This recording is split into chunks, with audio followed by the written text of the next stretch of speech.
भितेनको arrest issue भए सँगसँगै Nepali social मिडियामा युथ्सहरूको आउटरेज छ एकदमै against Nepal police and rightly so. भितेनले यो हप्ता रिलिज गरेको पारा भन्ने गीत भलगर भएको सभ्य समाजले नपच्ने किसिमको भएको अफेन्सिभ भएको भनेर चाहिँ भितेनको अरेस्ट इस्यु भएको रहेछ। सो तर this issue is much greater than VTEN or any other artist. भितेनको यो सेकेन्ड इन्स्टेन्स हो। He has been arrested. He had already been arrested for the same reason last year I think. And भितेन is not a one of case. धेरै artists journalists अरू arrest भएका छन् because they spoke बोलेकै भरमा कोही review दिएको भरमा त कोहीले कुनै आन्दोलनको फोटो खिचेको भरमा अरेस्ट भएका छन् आर्टिकल लेखेका भरमा पनि अरेस्ट भएका छन्। सो प्रब्लम यहाँनिर कुनै एकजना इन्डिभिजुअलको मात्रै होइन यो डेमोक्रेसीमै च्यालेन्ज हो फ्री स्पिचको हनन हो। तर इस्यु के हो भन्दाखेरि पुलिसले त त्यसै त अरेस्ट गर्न त पाउँदैन होला नियम विपरीत गरेर त अरेस्ट गरेका हैनन् होला। जब जब कोही अरेस्ट हुन्छ we come out in their support. जब जब कोही अरेस्ट हुन्छ because they speak up we come out in their support. तर हामीले मेन च्यालेन्ज गर्नुपर्ने त केले अलाउ गर्छ त यो अरेस्ट्सहरूलाई वाट इज अलाउङ दिस त्यसलाई च्यालेन्ज गर्नुपर्ने हो नि। पुलिसले त रुल्सै फलो गरेर समातिरहेछन्। Sadly Nepal is a democratic nation so called democratic nation where speech isn't free.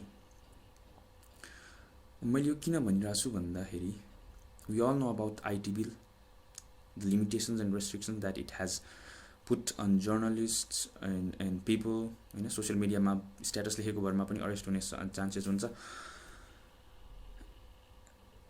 तर त्यो आइटी बिललाई फेरि केले अलाउ गर्छ त? आइटी बिलले विभिन्न किसिमको अरेस्टहरुमा अलाउ गरिरहेछ। यसमा यो भितेनलाई केको आधारमा पुलिसले समातिरहेछ त? There has to be some documentation, right? Rules. And that sadly is the constitution of Nepal. कुनै पनि डेमोक्रेटिक नेसनको कन्स्टिट्युसनले यदि कुनै एउटा कुरा चाहिँ ग्यारेन्टी गरेको हुन्छ भने that's free speech. Freedom guarantee गरेको हुन्छ। Free speech, freedom of choice, freedom of religion हुन्छ नि, यी कुराहरू चाहिँ ग्यारेन्टी गरेको हुन्छ। तर नेपालकोले चाहिँ ग्यारेन्टी गरेको छ भन्ने इल्युजन मात्र ग्यारेन्टी दिएको छ के भनेको छ त? आई रिड वाट्स रिटन नेपालको कन्स्टिट्युसनमा। So,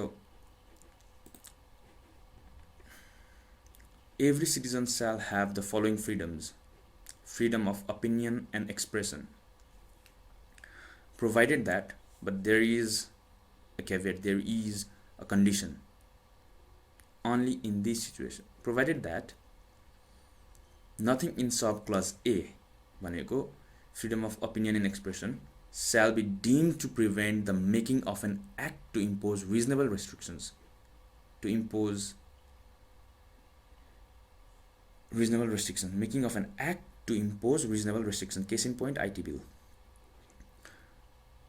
On any act which may undermine the sovereignty, territorial integrity, nationality, and independence of Nepal, or the harmonious relations between the federal units or the people of various castes, tribes, religions, or communities, or incite caste-based discrimination or untouchability, or any act of disrespect of labor, defamation, contempt of court, incitement to an offense, or any act which may be contrary to public decency or morality. Contrary to public decency and morality. यो line important छ. Reasonable restriction मेरो ठ्याक्क मेरो आँखा जाने भनेको चाहिँ reasonable restrictions. हु defines reasonable restriction? एकदमै भेग भयो नि. कतिसम्मको रेस्ट्रिक्ट गर्नु चाहिँ रिजनेबल हो? भल्गर गीत गाउनुसम्म रेस्ट्रिक्ट गर्ने हो कि रिजनेबल? यो पशुपति शर्माको लुट्न सके लुट कान्छा नेपालमै छ छुट भन्ने गीत जुन चाहिँ क्रिटिसिजम थियो, स्याटायर थियो अफ द गभर्मेन्ट, त्यो गाउनमा रेस्ट्रिक्सन हो कि? त्यो हो कि रिजनेबल रेस्ट्रिक्सन?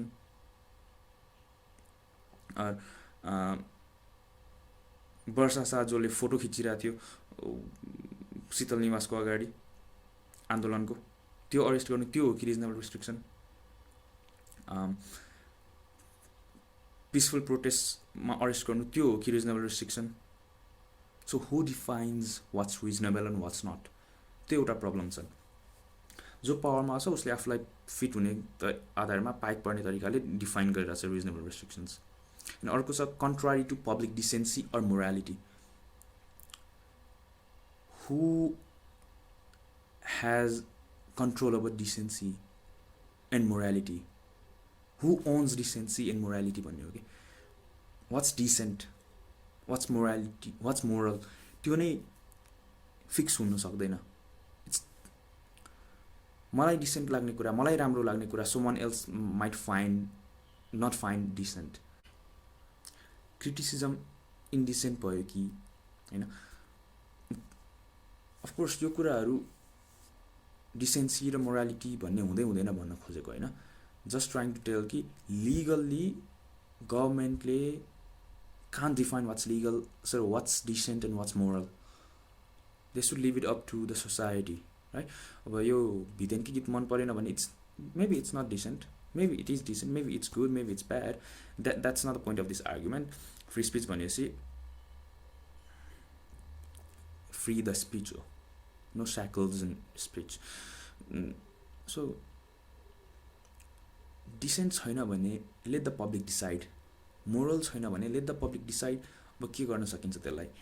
बोयकट गर्ने होला, मेबी त्यो युट्युबमा हालेको छ डिसलाइक गर्ने होला, मेक बेटर सङ्ग्स होला, राइट एन आर्टिकल होला, why it's bad, so it's flaws होला, होइन?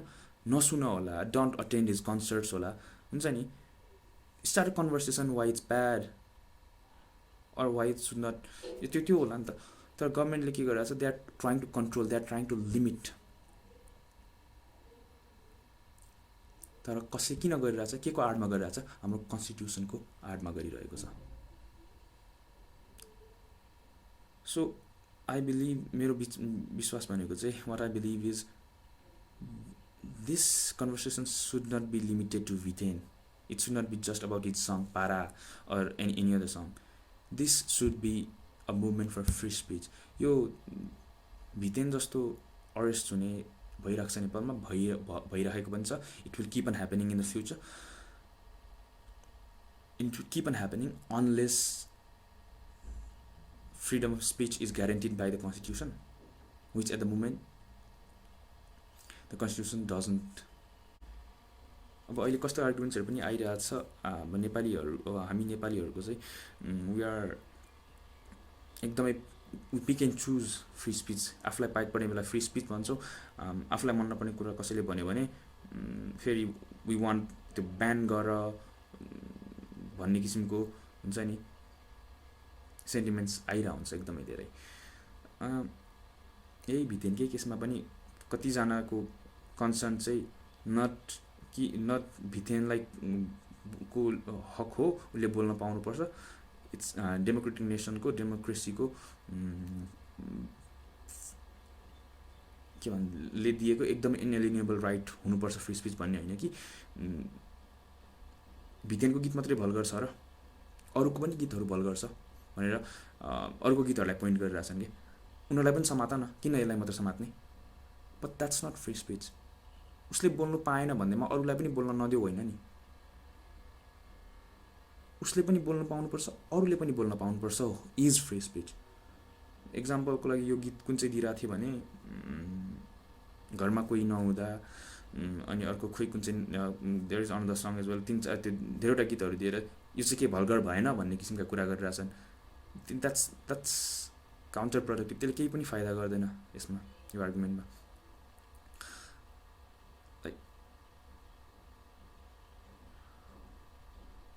मलाई मन नपर्ने कुरा अर्कोले बोल्यो, अब उसलाई बोल्न दिनु हुँदैन भनेर फ्री स्पिच लाई डिफेन्ड गर्ने होइन कि. त्यसलाई त त्यसरी त फ्री स्पिचलाई किल गर्ने हो. That's how you take away free speech, that's how you kill democracies. मलाई मन नपर्ने कुरा अरू कसैले बोलिरहेछ, मलाई चित्त नबुझ्ने कुरा अरू कसैले बोलिरहेछ भने पनि if I am for free speech, I will fight भनौँ न for his or her right to voice his opinions. उसले उसको भन्ने अधिकारको लागि मैले बोल्छु, उसको अधिकार छिनिनुहुन्न भन्ने चाहिँ फ्री स्पिचको मुभमेन्ट हो क्या. वी सुड अन्डरस्ट्यान्ड, बुझ्नुपर्ने कुरा, free speech is offensive, it will offend भनेको. अब कसलाई केले अफेन्ड गर्छ द्याट्स अ डिफ्रेन्ट थिङ. जुन कुराले मलाई अफेन्ड गर्छ त्यही कुराले अर्को मान्छेलाई अफेन्ड नगर्न सक्छ. मानव अब मलाई सानो बेलामा साथीहरूले चाइनिज जस्तो देख्छ भन्थ्यो, अरू मान्छेहरूले पनि भन्थ्यो. सो मान्छेलाई मे फाइन्ड इट अफेन्सिभ, तर I did not think it was offensive. I looked a certain way so they call me that होइन. त्यो भन्दाखेरि त्यो मेरो पर्सनल उ भयो होइन, अरूलाई अफेन्सिभ लाग्न सक्छ. अब अफेन्सकै आधारमा ब्यान गर्ने हो भने त त्यो पर्सनल चोइसेसको आधारमा ब्यान गर्नुपर्ने भयो कि कुराहरूलाई, राइट. अफेन्सको आधारमा यो हुन्छ नि, फ्री स्पिचलाई लिमिट गर्ने हो भने त जे पनि एभ्रिथिङ माइट, केही पनि बोल्नु नै रहन्न कि. It's a personal thing. अब मलाई चित्त बुझेन भने चित्त बुझेन भन्ने हो, नट कि गभर्मेन्टले नै अब यो बोल्नै पाउन्न भन्नै पाउन्न ब्यानै गर्नुपर्छ. त्यसरी चाहिँ द्याट्स हाउ डेमोक्रेसिज डाइ, लाइक अघि नै भनिसकेँ. सो या ओपिनियन्स राख्नु पाउनुपर्छ in a democracy. Without that it's scary.